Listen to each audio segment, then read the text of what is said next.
Champion trophy মালদান সাদা দল না হলো না, আজকের কাপ তাদের ঘরে নিতে সেই টসে জিতে আনন্দ করতে নীল দল।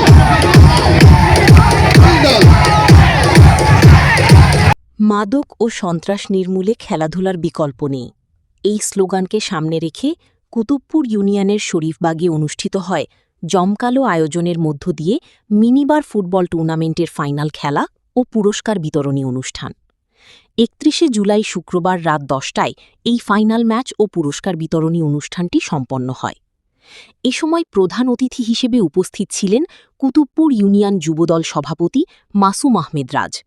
সভাপতিত্ব করেন শরীফবাগ পঞ্চায়েত কমিটির সভাপতি মোহাম্মদ আমির হোসেন। এ সময় বিশেষ অতিথি হিসেবে উপস্থিত ছিলেন শরীফবাগ পঞ্চায়েত কমিটির সাধারণ সম্পাদক, কুতুবপুর ইউনিয়ন ৫ নং ওয়ার্ড বিএনপির কোষাধ্যক্ষ শওকত আলী সুজন। সঞ্চালনায় ছিলেন তাইজুল ইসলাম পাশা। কুতুবপুর ইউনিয়ন ৫ নং ওয়ার্ড বিএনপির সাবেক সভাপতি মরহুম তারিকুল ইসলাম তারেকের স্মৃতির স্মরণে এলাকার যুব সমাজকে খেলাধুলায় সম্পৃক্ত রাখতে প্রতিবছর এই টুর্নামেন্টের আয়োজন করা হয়ে থাকে। খেলার শুরুতে আয়োজক কমিটির পক্ষ থেকে প্রধান অতিথি ও বিশেষ অতিথিদের ফুল দিয়ে শুভেচ্ছা জানানো হয়। টুর্নামেন্টের ফাইনাল ম্যাচে মুখোমুখি হওয়া দুটি দলের মধ্যে তুমুল প্রতিদ্বন্দ্বিতাপূর্ণ খেলা উপহার দেয় খেলোয়াড়রা। নির্ধারিত সময়ে কোনো দলই গোল করতে না পারায় ম্যাচ করায় ট্রাইব্রেকারেও ফলাফল অমীমাংসিত থাকায় পরবর্তীতে গোল্ডেন টসের মাধ্যমে বিজয় নির্ধারণ করা হয়। অনুষ্ঠানে আরও উপস্থিত ছিলেন কুতুবপুর ইউনিয়ন ৫ নং ওয়ার্ড যুবদলের সভাপতি আব্দুর রহিম, ৫ নং ওয়ার্ড যুবদলের যুগ্ম সাধারণ সম্পাদক মোহাম্মদ হজরত, শরীফবাগ জামে মসজিদ কমিটির সাধারণ সম্পাদক মোহাম্মদ ইসমাইল হোসেন এবং ৫ নং ওয়ার্ড বিএনপির সদস্য মুজিবুর রহমান সহ এলাকার গণ্যমান্য ব্যক্তিবর্গ ও ক্রীড়াপ্রেমী দর্শকবৃন্দ। আজকে খুব সুন্দর একটি খেলা আমরা উদযাপন করলাম।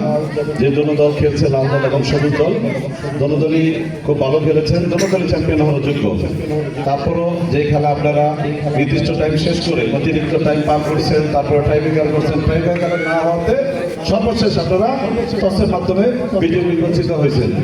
আমি মনে করি আজকে দুটো দলই চ্যাম্পিয়ন হওয়ার যোগ্য ছিলেন। যেহেতু একটা দল জিতবে, একটা দল হারবে, সে বিধায় এক দল চ্যাম্পিয়ন হয়েছেন, আরেক দল রানার্স আপ হয়েছেন। তো আমার আপনাদের প্রতি নির্দেশনা থাকবে, আপনারা এই খেলাধুলার প্রতি মনোযোগ দেবেন। সামনে যারা আজকে এই টুর্নামেন্টের আয়োজন করছেন, আমি চাইবো আপনারা প্রতি মাসে এরকম একটি খেলা আয়োজন করবেন, যেন যুব সমাজ এই খেলাধুলার মাধ্যমে তাদের মানসিক বিকাশ করতে পারে, যেন এই সেই অঞ্চলে যে মাদকের অভয়ারণ্য, মাদক থেকে যেন দূরে থাকতে পারে। খেলাধুলা যদি সকলে খেলাধুলার সাথে সম্পৃক্ত থাকে, তাহলে আমার মনে হয় যে বর্তমানে যে অনলাইন জুয়া এবং এই মাদকের আকর্ষণ চলতেছে, এই অনলাইন জুয়া এবং মাদকের আকর্ষণ থেকে যুব সমাজ সেফ থাকবে। আমরা এই অঞ্চলে বিভিন্ন সভা সমাবেশে মাদক বিরোধী বক্তব্য দিয়ে থাকি। তারপর আমাদের এই নামার অঞ্চল, আমরা যেহেতু নিচের অঞ্চলে এই নামার অঞ্চলে বসবাস করে, আমরা আমাদের অঞ্চলের ব্যাপারে কথা বলবো। যেভাবে ভয়াবহ মাদকের রূপ ধারণ করছে, আমার ভাই সুজন ভাই বলে গেছেন, আমরা অলরেডি 2 দিন যাবৎ বিভিন্ন মাদকের স্পটে বিভিন্ন এলাকায় শরীফবাগ, রসুলপুর, মাটাপট্টি সহ বৌবাজার সহ বিভিন্ন এলাকায় মাদকের অভিযান করতেছি। আপনাদের যুব সমাজের কাছে আমার অনুরোধ থাকবে, মাদক থেকে আপনারা দূরে থাকবেন এবং এই মাদকের সাথে যারা জড়িত, মাদকের ব্যবসা যারা করে, আপনারা সরাসরি না পারলে আমাদের ফোনের মাধ্যমে জানাবেন এবং কোন কোন স্পটে এই মাদকের ব্যবসা হয়, কারা এই মাদকের সাথে জড়িত আমাদেরকে জানাবেন। আমরা চেষ্টা করবো যথাযথ ব্যবস্থা নিয়ে এই মাদক ব্যবসায়ীদেরকে প্রতিহত করার জন্য। পাশাপাশি আপনাদের এই খেলাধুলার ব্যাপারে যদি কোনো ধরনের সহযোগিতা লাগে, অবশ্যই আমাদেরকে জানাবেন। আমরা সব ধরনের সহযোগিতা করার জন্য প্রস্তুত আছি। আমরা চাই যুব সমাজ এই খেলাধুলার মাধ্যমে বেড়ে উঠুক এবং যারা পড়ালেখা করেন, ছাত্র আছেন, অবশ্যই পড়াশোনায় মনোযোগ দেবেন, কারণ এই তরুণ প্রজন্মই আগামী দিনের ভবিষ্যৎ। এদের মধ্যেই আপনারা নেতৃত্ব আসবেন, দেশের দায়িত্ব আসবেন, কেউ এমপি হবেন, কেউ মন্ত্রী হবেন, কেউ চেয়ারম্যান হবেন, কেউ মেম্বার হবেন।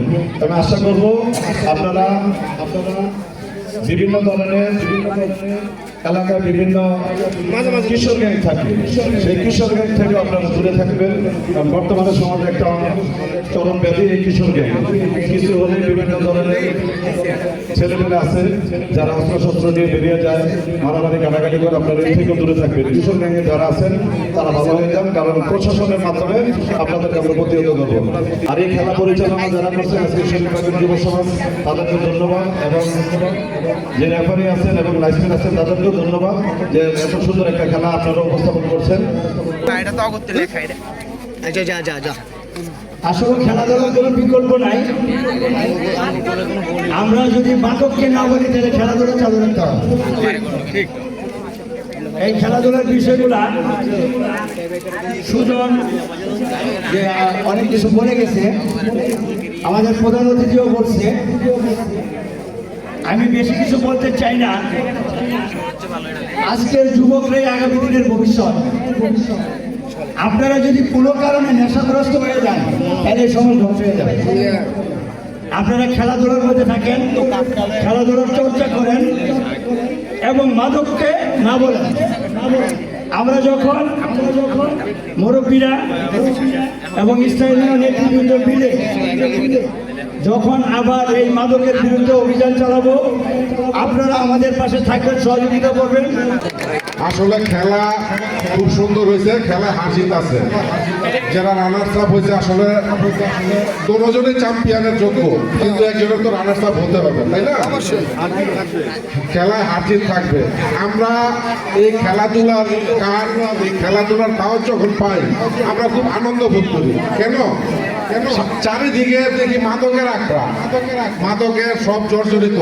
এই যুব সমাজ, কিশোর সমাজ যখন এই খেলাধুলা নিয়ে আমাদের কাছে আসে, আমাদেরকে দাওয়াত দেয়, আমরা খুব উৎসাহিত হই যে তোমরা খেলাধুলায় থাকো, তোমরা মাদকের থেকে বিরত থাকো এবং মাদক সমাজ থেকে উৎখাত করার জন্য তোমরা আমাদেরকে সহযোগিতা করো, আমাদের থেকে সহযোগিতা নেও। আমরা কালকেও একটা অভিযান চালাইছি, মাসুম সহ এবং আমাদের সভাপতি সহ। তোমরা এই মাদক থেকে নিজেকে খুব সতর্ক রাখবে এবং যাদের হাতে মাদক দেখবে আমাদেরকে জানাবে, আমরা যাতে সাথে সাথে এটার অ্যাকশন নিতে পারি।